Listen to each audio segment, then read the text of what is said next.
இயேசு கிறிஸ்துவும் நானும். இன்றைய வேத வாக்கு சங்கீதம் 3:3. கர்த்தாவே, நீர் என் கேடகமும் என் மகிமையும் என் தலையை உயர்த்துகிறதுமாக இருக்கின்றீர்.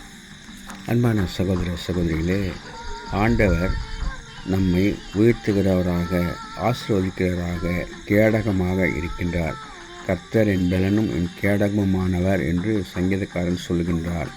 என் பலனாகிய கர்த்தாவே என்று அவரை கூப்பிடுகின்றார். அதனாலே நம்முடைய பலனாகிய கர்த்தரை நோக்கி நாம் பார்த்து துதிப்போம்.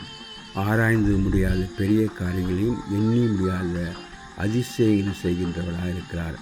அவருக்கு ஒப்பானவர் ஒருவரும் இல்லை என்று சொல்லப்பட்டிருக்கின்றது. அவரை நாம் போற்றி புகழ்ந்து வணங்குவோம். Blessed day. God bless you. Take care. Be safe. Give honor to God and to man. Please subscribe, like and share it. Thanks for watching.